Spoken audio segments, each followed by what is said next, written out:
The Master Mev. Chapter 4. Waiting to Start the Pack. Twilight Sparkle opened her eyes and stared up at the ceiling of her bedroom.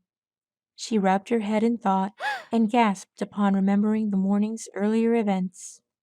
She lifted herself out of bed with her wings, stared at them, and placed herself on the floor.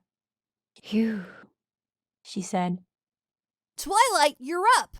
said Spike, mildly startling the Wisteria Alicorn princess. Sitting next to an empty hourglass on a small table, he marked something down on a scroll. "That's great!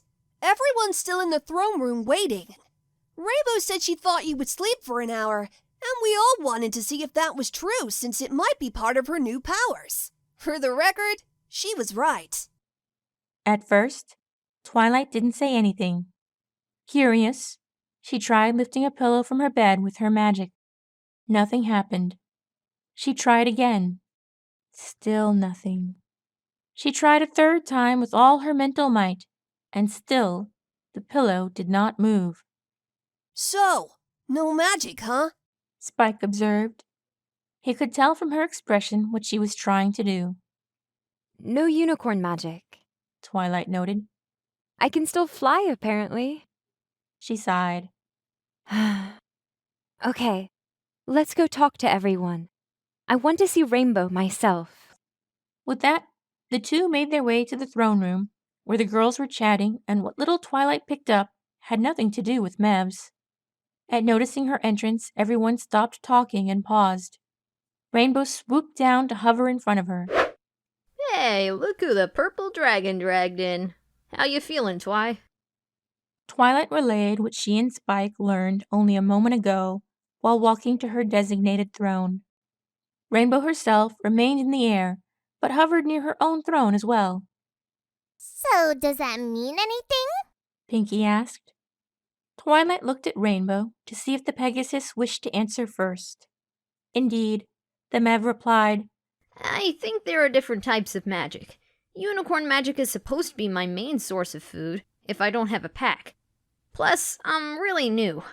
Like kind of a baby in terms of being a Master Mev. So it's like an instinct to draw that out." "But you could draw out other types on purpose once you're older?" Fluttershy asked. Rainbow nodded. "Yeah, I think so. All of it, even." "What do you mean, all of it?" Applejack asked, growing a tad apprehensive. Flight from Pegasi, strength from Earth ponies, cutie mark from any pony who has one. Well, except for kids and friendship magic. All of it. Everything Tira could do to us, I'll eventually be able to do it as well. For a week." She tried and failed to smile at the small comfort of the condition being so temporary. Could you ever take it away longer than that?" Rarity wondered. Rainbow put a hoof up to her chin and thought. "I don't know." "No magical gut feeling to tell you?" Starlight asked. At that, Rainbow brought her hoof down and quickly replied, "My gut tells me worrying about stuff like that is a waste of time, and I should keep my focus on forming a pack." "Oh, maybe Dashy needs a pack to do it longer then, huh?" Pinkie offered. Everyone looked at Rainbow, who said nothing. "I guess that would make sense." Twilight considered. "Girls, I'm telling you, the question doesn't even matter. Rainbow insisted. Whose magic would I even want to take away for longer than a week?" She asked rhetorically. "A baddie! Pinkie Pie offered. You know, like how you just said T-Rex? Wouldn't you want his magic on, like, forever?" "Could you even do that?" Starlight asked. "I'd think you would cancel each other out or something, since your abilities are so similar." Rainbow face-hoofed in frustration and groaned. Sorry I asked." "Everyone, please. Fluttershy spoke up. We're overwhelming her. Rainbow just got done telling us she's like a baby. A cute, cuddly thing, different kind of wings whenever she wants, baby." Fluttershy lifted herself up with a smile. "Such a fascinating creature." She cooed. Still hovering above her own throne, Rainbow rolled her eyes with an ever so subtle upward curve to her lips. Ahem. Fluttershy realized her excitement getting the better of her and floated back down to her seat. These questions are worth considering, but they aren't things we need to worry about right now. Everyone sighed. Sorry. Pinkie Pie muttered. It's all right. Rainbow said. Thanks, Fluttershy. Fluttershy nodded. No problem. So, if we aren't going to worry about all that, but the pack thing instead, what's next? Applejack asked. Rainbow told them all. Starlight and I both have a theory that Twilight might actually recover faster than a unicorn because she's an alicorn. So I'm thinking we wait 3 days and see if that's true. If it is, then I'd like to try making my first fledgling. She has to be a unicorn. All eyes fell on Starlight and Rarity. And if she isn't recovered by then? Rarity asked. Given another 2 days. By that 5th night, same plan. We want to save a little bit of leeway and not push the berserk to the limit. Rainbow said. Oh, this is so exciting! Pinkie Pie bounced. Which one of you is going to be the first fledgling? She asked the 2 unicorn friends with an eager smile. I think Rainbow and Fluttershy make some really good points. Rarity said. Let's take baby steps and just wait out these 3 days first. We can sort out a first fledgling thing later. Do remember, Pinkie, I'd want Rainbow to have 6 ponies willing to be in the pack, and so far Twilight and Applejack are still not sure. Right, girls? Well, to be honest, despite my lack of unicorn magic, I feel in otherwise good shape, and all the better if I do recover faster. I'm sure I'll be joining you all, but as the last in the group. That just feels proper. Twilight said. Applejack gave it a last bit of thought before saying, All right, count me in. I'm sure we'll still manage to keep Rainbow in line somehow. She winked upward. Rainbow chuckled mischievously, rubbing her hooves together. Rainbow. Fluttershy said in a shushing tone, as if to put the Pegasus to shame. Oh, come on. That moment was too perfect to pass up. I'm a vampire now. You know you love it, little Miss X-Vampire. Rainbow playfully responded. Everyone laughed. Fluttershy blushed and could not help smiling. Rainbow Dash's first meal as a Master Mev happened on a Saturday morning. After Twilight woke up and they agreed to who all would be in her pack, the ponies further agreed they wanted a break from the whole vampire business and to go about enjoying this day as they originally planned. Twilight, Starlight, and Spike would attend to Twilight's princess duties at the castle. Rarity had some creative ideas she wanted to work on at her boutique where Sweetie Belle was visiting. Applejack had chores to take care of with her family on the farm. Fluttershy would go to her cottage to take care of her critters and have a picnic. Rainbow had a Wonderbolts show, and it was blissfully uneventful, aside from, of course, being an event itself. Later that afternoon, before sunset, the group attended a surprise birthday party Pinkie Pie threw for her sister Maud, who it turned out only liked such parties because they made Pinkie happy.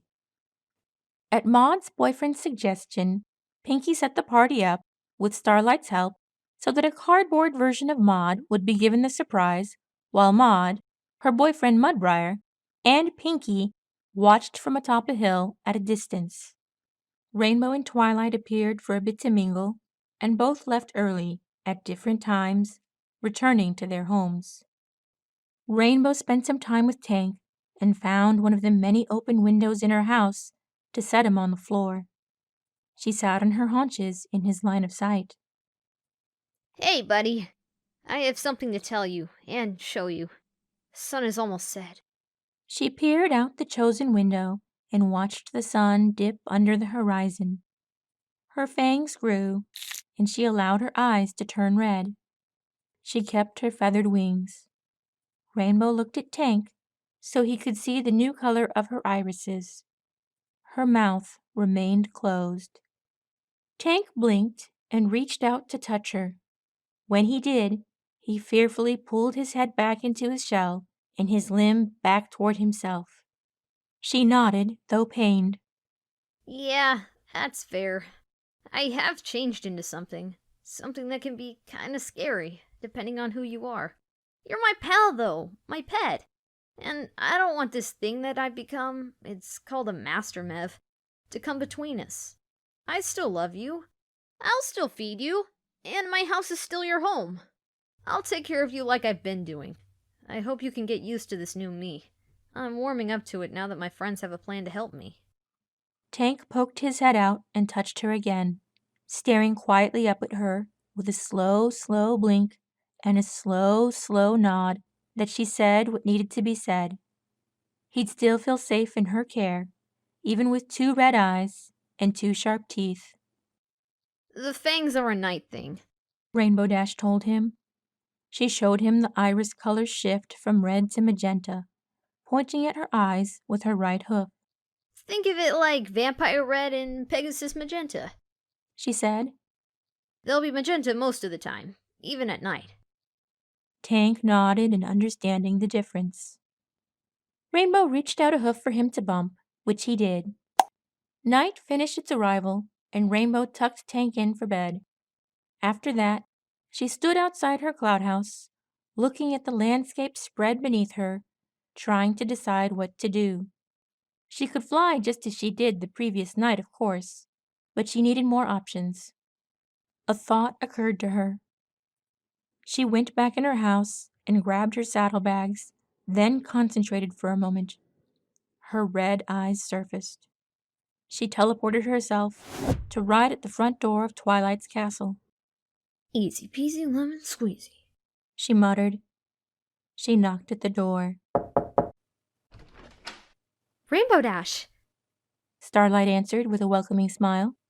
what are you doing here? Is Twilight still up? Rainbow asked.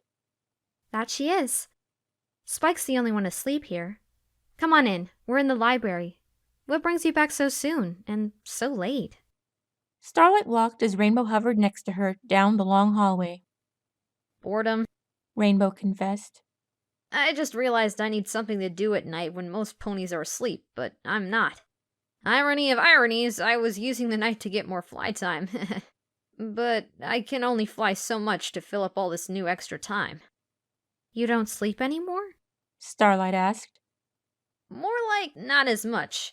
Enough that it could definitely seem that way to any pony who doesn't know better. The Master Mev explained. Figured maybe I'd borrow some books. Reading at night is easy enough, just need to find the right thing to read about. Need some ideas?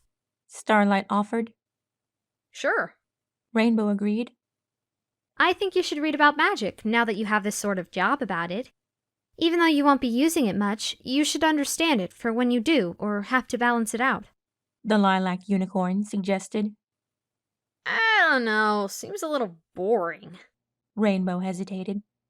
Then again, the book did indicate Master Mevs could use magic to learn it. She admitted. Starlight chuckled. Magic is not boring.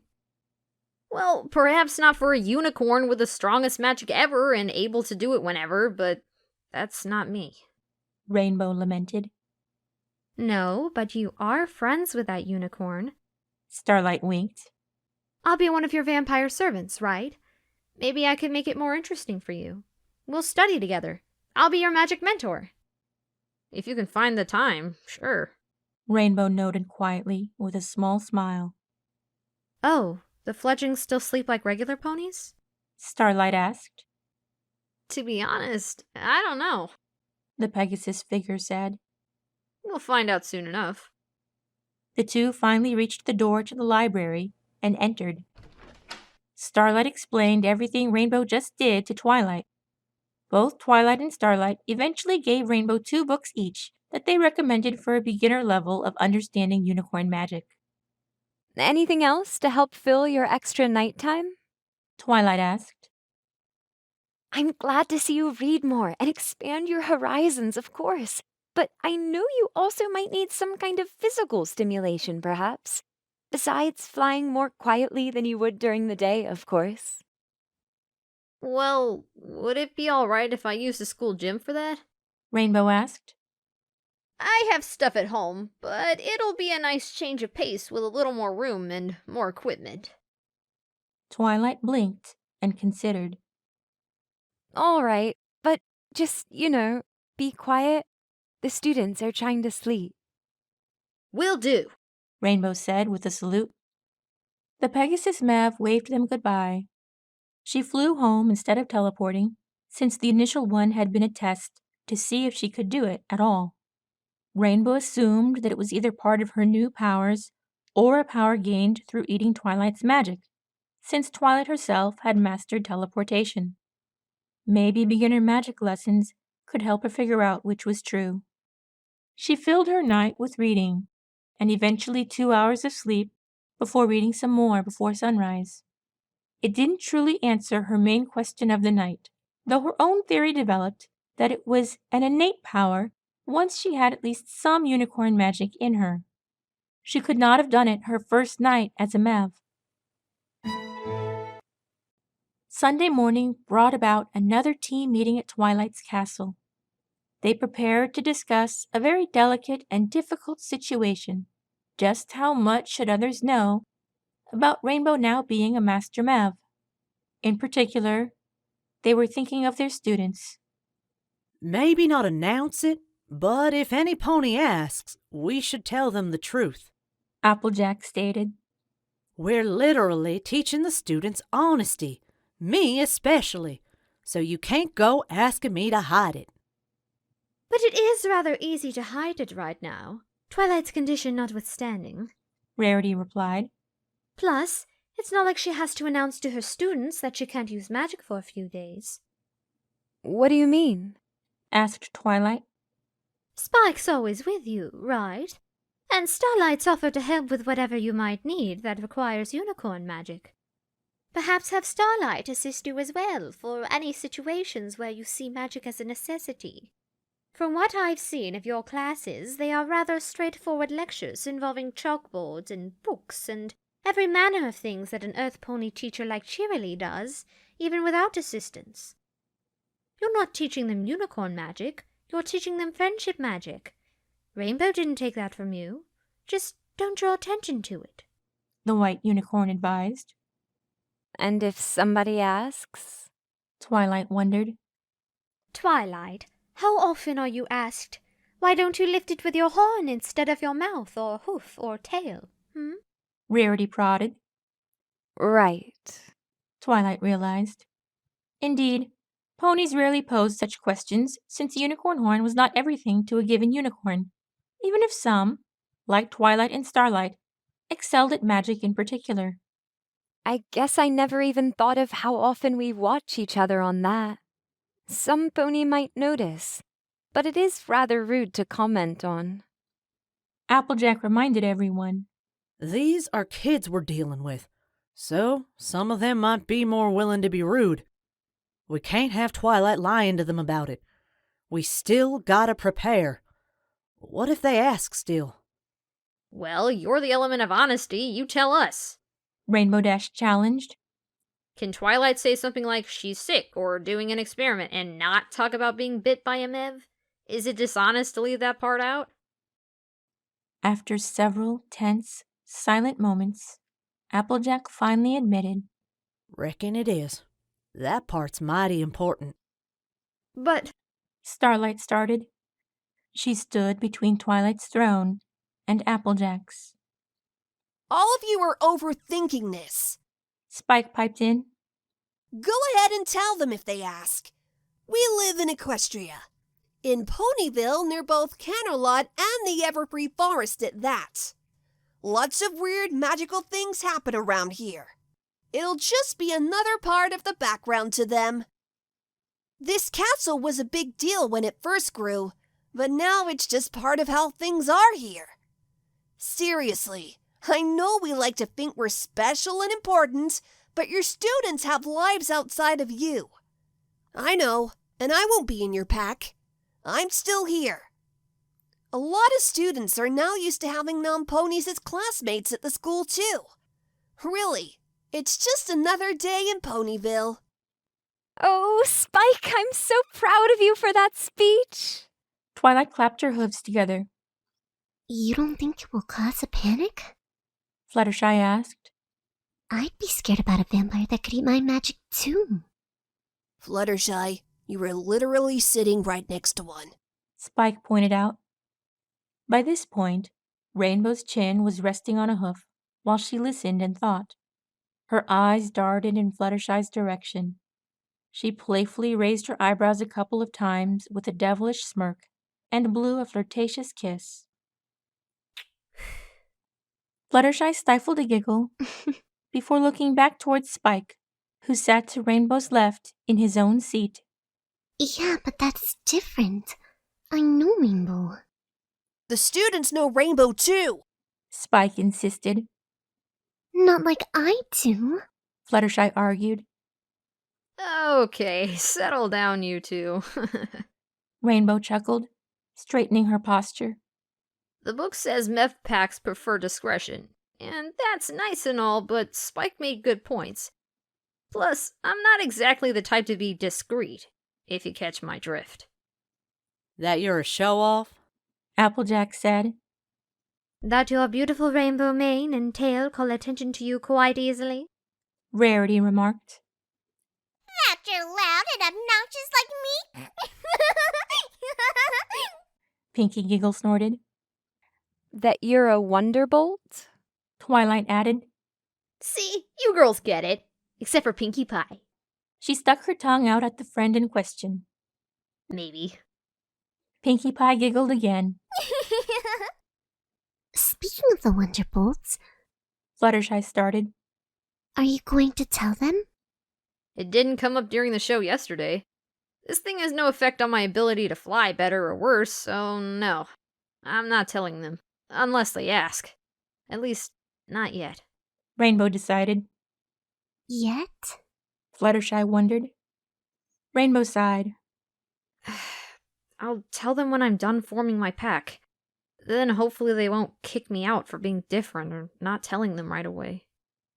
A moment of tension. Finally, Twilight broke it. What about the fledglings? Same idea. Rainbow said. Tell whoever asks. I can't imagine we keep it that much of a secret when I have to meet each of you once a week at night anyway. Even if it only takes a couple of minutes, some of you have other ponies around. You already told Princess Celestia, right? Twilight nodded. She's the one who gave me the book. She also explained that she informed Princess Luna since your more vampiric tendencies happen at night. I think the main ponies who should know about me know then. Everything else is just us trying to practice what we preach. Rainbow stated. The meeting was pretty much over at that point, so Sunday passed in much the same way Saturday did.